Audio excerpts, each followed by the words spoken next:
Excellent. Yeah, thanks for inviting me to talk today. My name is Julie Mason. I'm an ecologist with the Forest Preserve District of Will County, which is in Illinois. And so today I'm going to talk to you a bit about non-native thistles in natural areas. So as I'm, hello.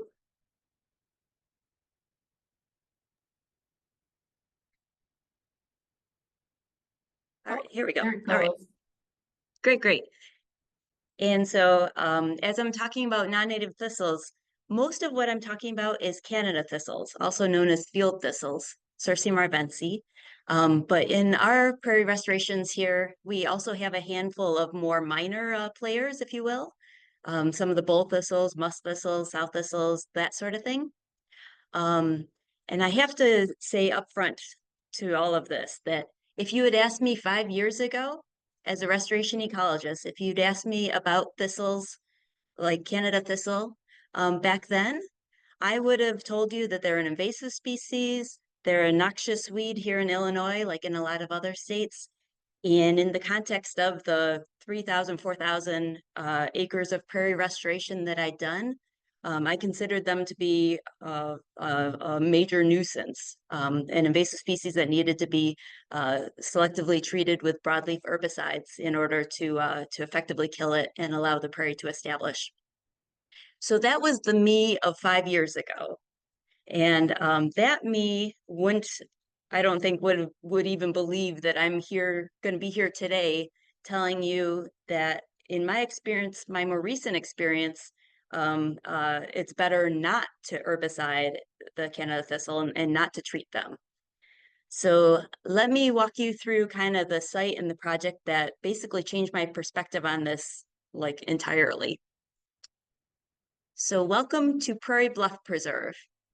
I've referred to this site a lot as the Thistle capital of Will County, Illinois, uh, which is uh, which was quite warranted for quite a while.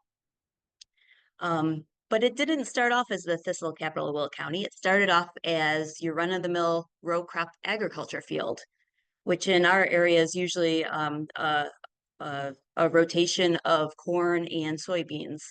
So this site had been in row crop ag for like more than 100 years. So it had been in ag for a long time, about 600 acres in size. And the reason the Forest Preserve District, the reason we were interested in it from a conservation standpoint is because it's in the groundwater recharge zone for Lockport Prairie Nature Preserve. And Lockport Prairie is a high quality natural area. It's got globally rare dolomite prairie, globally rare wet dolomite prairie, provides habitat for some federally endangered species like a dragonfly called the Hines emerald dragonfly. Very unique, very rare habitat. And the groundwater recharge zone for that those wetlands is kind of the area crosshatched in blue on the map there, which includes Prairie Bluff. So basically all the water that falls on the surface in that blue crosshatch zone infiltrates into the groundwater table, and that's what seeps out and feeds those critical wetlands at Lockport Prairie. So protecting that groundwater recharge area and ultimately restoring it to prairie and wetland habitats to increase its filtration functions, that was a high priority for my organization. But unfortunately, we didn't have the resources right away to restore it to prairie and wetland. So it was just for quite a few years there, it was just a farm area, a farm field, and we held it in a farm license. But we put restrictions on the farmer. So we restricted the ag chemicals that could be applied to basically be things that don't have groundwater advisories. So if you've looked at ag chemicals much, you probably know that nearly all broadleaf herbicides that are effective on thistles, like almost all of them have groundwater advisories. So they were banned, they weren't allowed to be used on this farm. So because of that, the farmer was, they were applying the herbicides and such that we allowed them to, but basically those herbicides were just kind of top killing the thistle and not really killing it. So year after year, the farmer was top killing the thistle, but it was just spreading and becoming more and more numerous. to the point where it was pretty much poised to just explode the moment that farming stopped, which is basically what happened. So it got to the point where it was just so weedy. So between the weeds and the rocks, the farmer just quit. We couldn't find anyone to farm it. They said it's not worth our time. It's not worth our seed to do anything on that property anymore. So lucky for us, we were able to kind of get funding lined up right then. And so we're able to fund the prairie restoration of the property.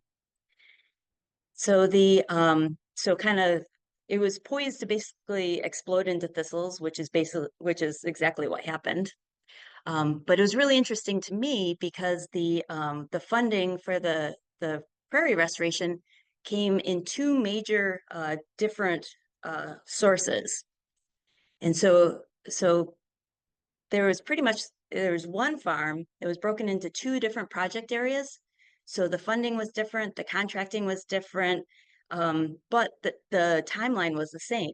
So basically, I had the same starting point, the same timeline, and the two projects just ended up taking opposite thistle management approaches. And so it ended up just being a completely interesting learning experience for me, for sure. And so the Western project approach was basically don't worry about the thistles. And I have to say, this wasn't really the project approach on purpose. The contractor on that project they got busy, they got overwhelmed, they just ended up not getting around to dealing with the thistles. And that was sort of in contrast to the Eastern project approach, which was to battle the thistles. And that project, they were viewed as an invasive species that needed to be addressed before in conjunction with restoring the native prairie. So on the Western project approach, that section got a really good dormant seeding of the full prairie and wetland mixes. This was in the February of 2020. So the seeding was done really well under really good conditions. That part of the project went great. And then for the next 2 years, basically there is next to no management done. The contractor, they did a little bit of spot mowing of a couple of weedy sections,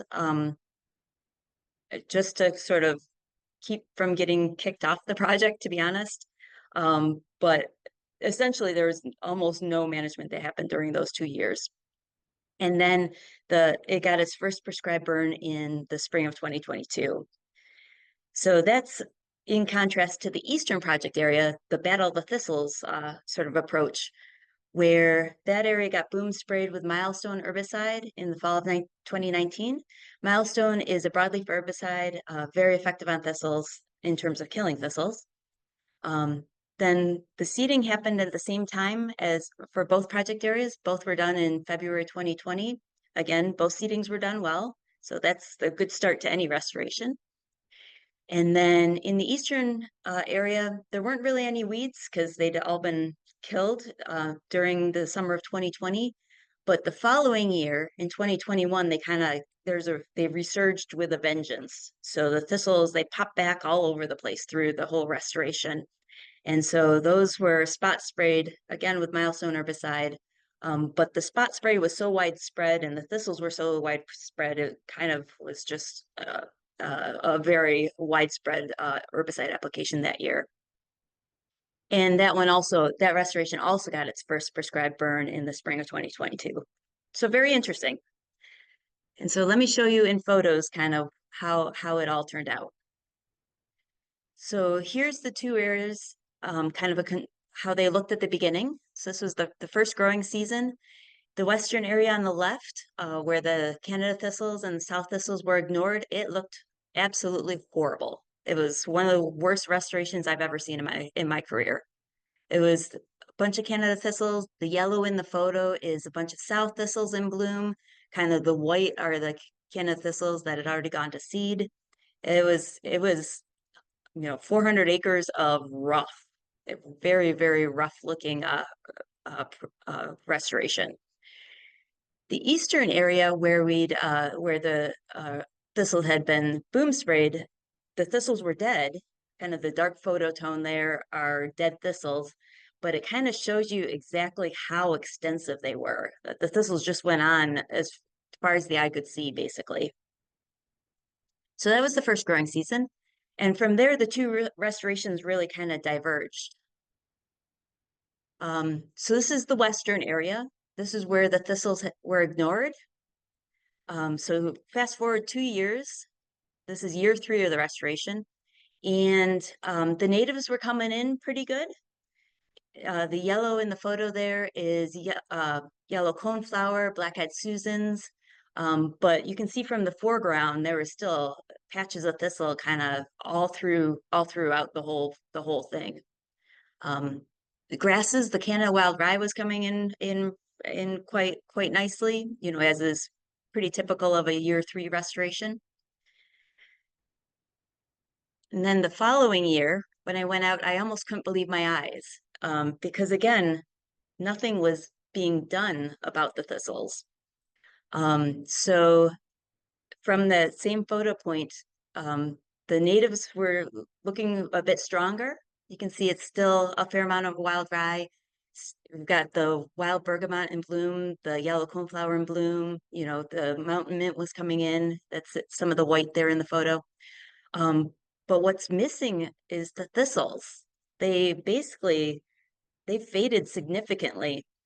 Now they were still out there, when I walked through the restoration, they were kind of here and there, kind of short and stunty. They weren't gone all the way at that point, but they were significantly reduced. And this was just as the natives got established, they just faded away. And this past summer, so now 2024 is even more dramatic. It's the same photo point, and the thistles are gone, and the natives have just come in beautifully. The restoration is looking actually very, very good. The silphiums have come in strong. They're in bloom. Yeah, from a restoration standpoint, it's looking great. And again, the thistles, which had been completely 100% throughout that whole restoration, they just faded away. So I have been, amazed at that. And the kind of the side by side was for me the Eastern Project area. So where we battled the thistles, this is how that area looked. So again, this is 2020, the first growing season where the thistles had been herbicided. Fast forward 2 years, and the wild rye, the native grasses had come in really well, which isn't too surprising because they aren't affected by the broadleaf herbicides that were being used to treat the thistles. But what had popped up in and amongst all the Canada wild rye, like the thistles, they were still coming back and coming back and coming back. So it was like we were spraying them, and then they were just resurging on us. 2023, same thing. So the following year, the grasses had kind of started to transition from wild rye to big blue stem and Indian grass, as it does in year 4 or so of a restoration. But the forb component was still just more thistles. So this was as I was going across Prairie Bluff, this was the side by side for me that kind of made me change my perspective on it. And so the western area where the thistles had been ignored, the natives came in really well and the thistles faded. But where we'd been applying herbicides to treat the thistles, ironically, the thistles were as numerous as maybe ever, although the native grasses had come in okay. So for me, this kind of showed me a few things. One is that I've for a long time now, I've divided non-natives into kind of 2 major camps. And so non-native weeds in my book are either faders or invasives. And the faders are non-native ones that come in strongly in early restorations or after disturbance. They're things like a lot of the annual ag weeds are faders, like mare's tail and foxtail are 2 of our most common ones. Also pigweed, butterweed, lamb's quarters. There's a whole host of annual ag weeds that tend to be faders. And these are ones that they come in strongly initially, but once the native prairie plants get established, they just kind of fade away without any specific management to control them.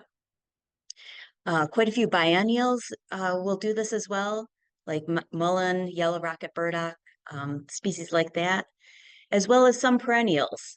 I've had some restorations where dandelion has come in really thick in the initial years and has faded away once the native prairie plants get going.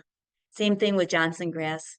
Um, and I was very happy when I was able to move Canada thistles and South thistles from the list of invasives to the list of faders.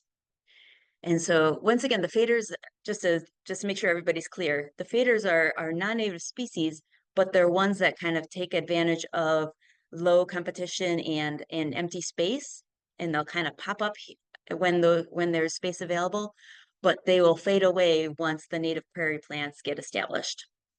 And that's in contrast to non-natives that are invasive species. And these are species that don't fade away, that they're ones that actively displace native species and reduce the diversity and integrity of our native systems. So I'm talking about Phragmites, hybrid cattails, reed canary grass, and wetlands. We have a bunch of invasive shrubs and small trees like buckthorn, honeysuckle, autumn olive, barberry, multiflora rose, Callery pear. There are invasives like herbaceous invasives like bird's foot trefoil, crown vetch, Japanese knotweed. A couple of speakers have talked about smooth brome. Cool season pasture grasses are also invasives. And previous to my experience here at Prairie Bluff, I would have put Canada thistles in the invasives column, but Prairie Bluff sort of taught me on a big scale that Canada thistles they they fade away once the native competition gets established.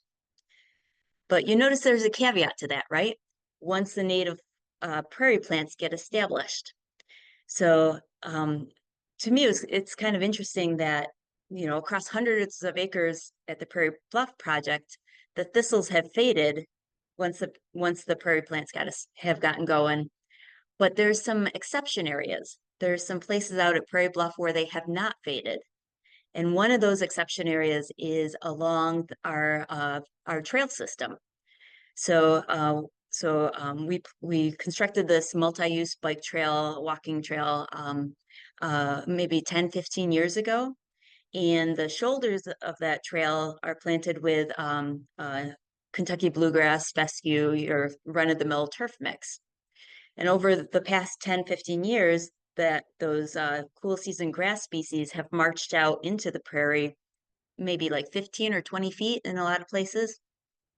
And so that's 15-foot wide zone that's dominated by the non-native cool season grasses is where there's not many prairie plants is one thing. And then the second thing, the thistles haven't faded from that zone. There's still kind of patches of thistles kind of here, there, and throughout that whole 15-foot wide strip. So seemingly the thistles don't fade with just any competition, because certainly those cool season grasses are providing plenty of competition. But there's something specific about native prairie plants and maybe native prairie forbs even more specifically that are able to outcompete the Canada thistle and cause them to fade out. So I think this kind of helps me to understand why areas that are dominated by cool season grasses, like along roadsides and pastures and other places like that, where thistles oftentimes persist, is because seemingly they can coexist with the cool season grasses pretty indefinitely. But I've sort of come to think about Canada thistles as really a symptom of a problem and not the problem itself. And so the problem often is that there's not enough native plant cover, and especially not enough native forb cover. And sometimes that's issues with the original seeding. Like if the original seeding was done under not so great conditions, like if it was done late in the spring, or if it was drill seeded too deep and the prairie seed got buried too much, then that original seeding oftentimes doesn't establish well. And those areas, thistles they'll come in and persist in those type of restorations. But it's really a symptom that the native seed didn't take well. At Prairie Bluff, I had a couple of places where there's a mismatch between the seed mix and the hydrology.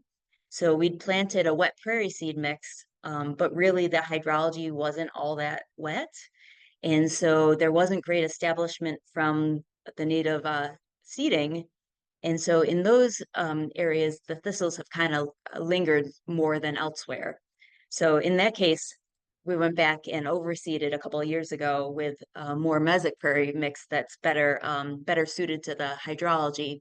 And after the native plants once they got well established enough, the thistles have faded since then. Another example from Prairie Bluff where the thistles have lingered or kind of popped up have been where there's other invasive species treatments, like where we treated some reed canary grass and cattails, for instance. There was sort of a dead zone or an area where the reed canary got killed, but there wasn't but there was a lag between when those died and when the native wetland plants got reestablished. And so for a couple of years, the thistles popped up real strong in those invasive species treatment areas, and they kind of stayed there until the native wetland plants were able to get established, and they've faded out in those areas too. And then another kind of way that thistles, I think, can be a symptom of the problem is in non-native cool season grass invasion areas. The thistles are often kind of viewed as a problem. At least in Illinois here, I think the non-native cool season grasses are under sort of appreciated as an invasive species or as a problem. So I think sometimes the thistles are viewed as the problem, but really they're just sort of riding the coattails of the cool season grass invasion. So I think the the thistles look menacing and ugly, but it's really a lot of times the grasses that are the ones who are displacing the native species. So my overall sort of what I learned from this was in terms of managing Canada thistle in particular, if the problem is actually a lack of native cover, then the way to battle the thistles is with more prairie seed and not herbicide. So that was I appreciated the lesson learned. You know, I was like, oh, great, I learned something here, which is wonderful. And we've done that sort of no herbicide to thistle approach on other projects since then, and they've been much more successful and have done really great. And so I'm happy about that. But out at Prairie Bluff, I was still looking at the eastern half of the project area where we battled the thistles. We used herbicide really widely for the first couple of growing seasons, and where I was looking at a very subpar restoration. I was looking at, native grasses and thistles. It was pretty much all that was out there. So I changed my approach in 2022, and I wanted to overseed native prairie forbs in order to turn the tide and to give the thistles the competition that they needed in order to fade out. But I've made a very expensive mistake a couple of times in my career, and I was really wanting to avoid making that mistake again here.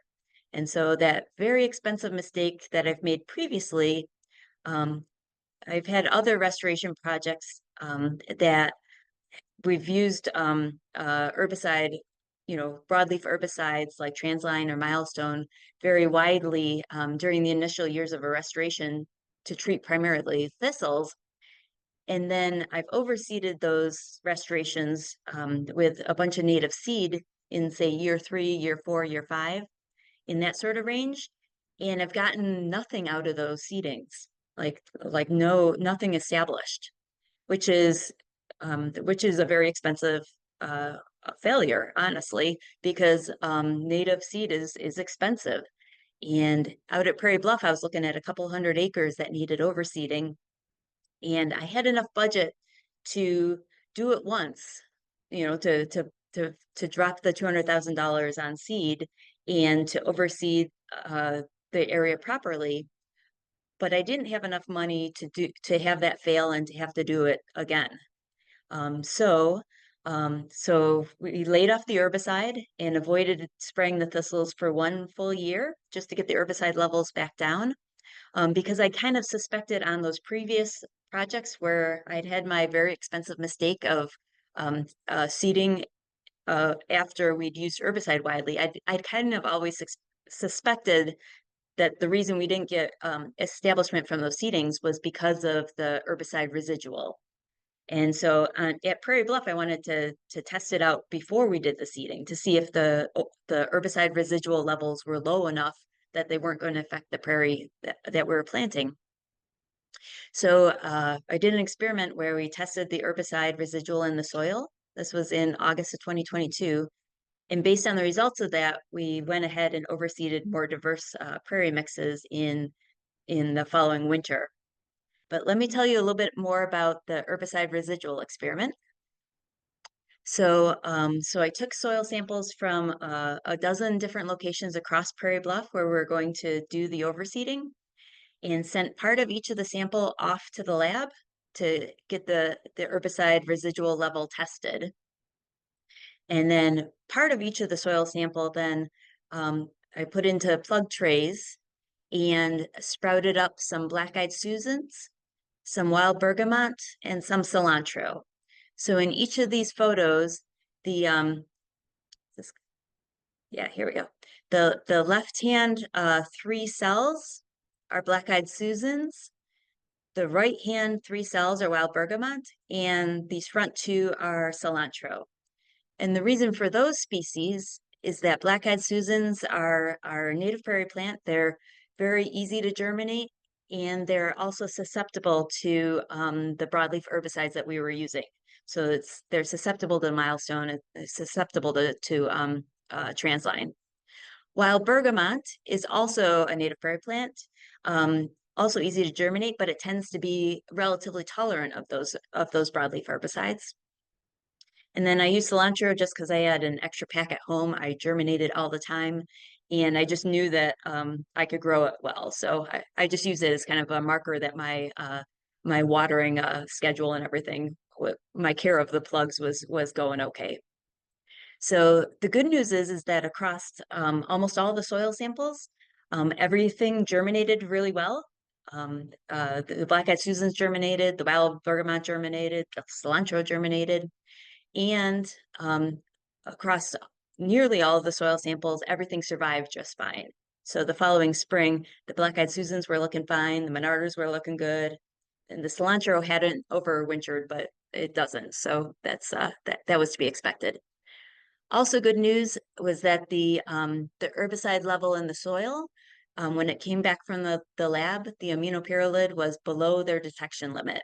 So there wasn't any herbicide that they were able to detect in the soil. So that was good news because that was about 1 year after the last herbicide application, at least the last widespread herbicide application.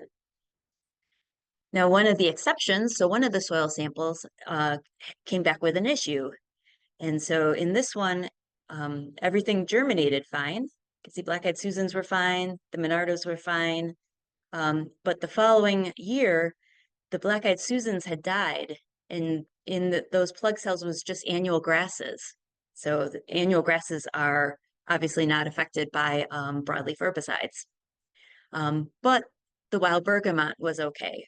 So this was kind of what I'm not surprised about this at like kind of an intermediary level where the species that were susceptible to those particular broadleaf herbicides were affected, but the wild bergamot, which is relatively tolerant to those herbicides, wasn't affected. And the aminopyrrolid came back at 6 parts per billion. That was the level in the soil from the lab. So I was glad I paired it with the germination experiment because is 6 parts per billion a lot? Is it not? The germination experiment told me that it was high enough that it affected the survivorship of at least sensitive species. So this particular location had gotten the broadcast herbicide 1 year before the soil test, and it had also gotten spot sprayed for Thistle just 2 months before the soil test. So I took the soil from right under where the Thistle had been sprayed, so right in the overspray zone. And the most extreme example of a place where we had issues with the herbicide level was where it had gotten broadcast sprayed with transline herbicide 2 years before the soil test. And then unfortunately, 1 year before the soil test, it had gotten sprayed again, but it had gotten an uncalibrated spray. So it gotten kind of an extra heavy dose of transline herbicide. And in this particular case, the clopyralid level, that's the active ingredient in the herbicide, came back at 6.2 parts per billion. And in this one, the seeds germinated just fine, but the following spring, they all died very sort of dramatically, which kind of highlights to me or kind of showed me a visual of how herbicide residuals work. So the seeds are able to germinate, but then as the little seedlings are actively growing, they're pulling the water and nutrients out of the soil. There's herbicide in the soil. They also pull the herbicide out, and then that herbicide, as they take it up and they're growing, it kills them. So in this case, it killed the black-eyed Susans and the wild bergamots. So I learned that 6.2 parts per billion is too high. So some conclusions out of the soil herbicide residual. I mean, the first is just that the testing is available. There's not a ton of labs in the country that test at low enough levels to be able to detect like transline and milestone herbicide. But they're out there, and we use the South Dakota Agricultural Laboratory. That was where we sent ours to. But compared, and lab testing isn't cheap, but compared to spending a lot of money on very expensive native seed, it was well worth the few $100s that we spent on soil testing in order to figure out if our herbicide residual level was high and if it was going to affect the establishment of the native plants that we're seeding. Also, a couple of things was that the two areas where we had issues with the herbicide levels being too high, both of them had gotten uncalibrated sprays. One via a backpack spot spray. The second one was an uncalibrated boom spray. Sometimes using a spray gun off of a tank can do the same thing, put out a lot of herbicide per unit of area. And so all those sort of uncalibrated sprayings were the ones that had ended where we'd ended up with, that's where we ended up with herbicide levels that were too high. And the two areas that had herbicide levels that were too high had also gotten consecutive years of spraying. So there can be some accumulation that happens when we spray areas year after year. So with that sort of herbicide test, by and large, most areas passed. The herbicide levels were low enough where it was below the lab's detection limit. My germination experiment went well.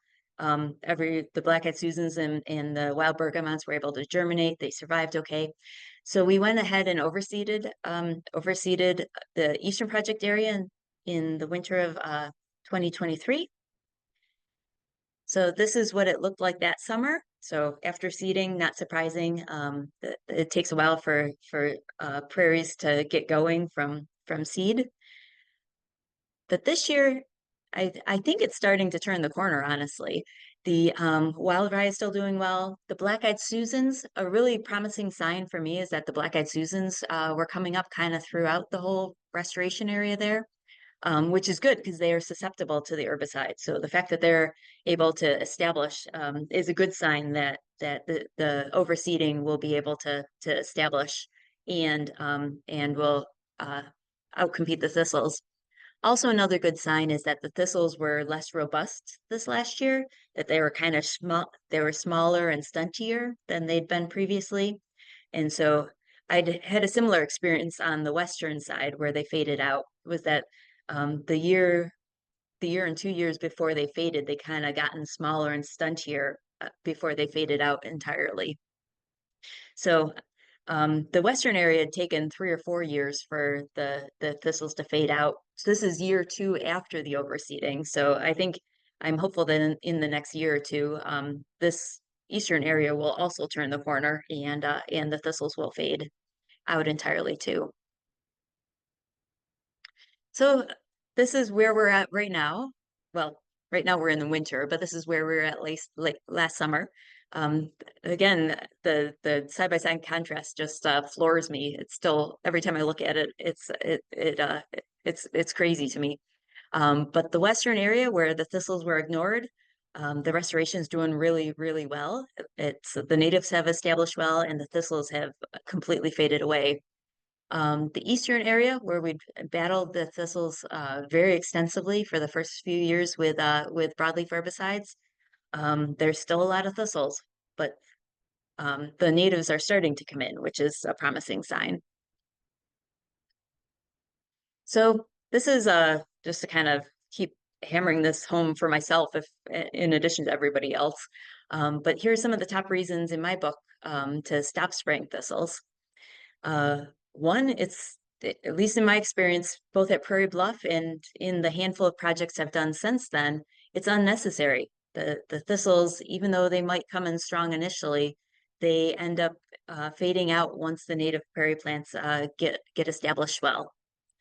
And beyond being unnecessary, it's also in my experience, it's counterproductive.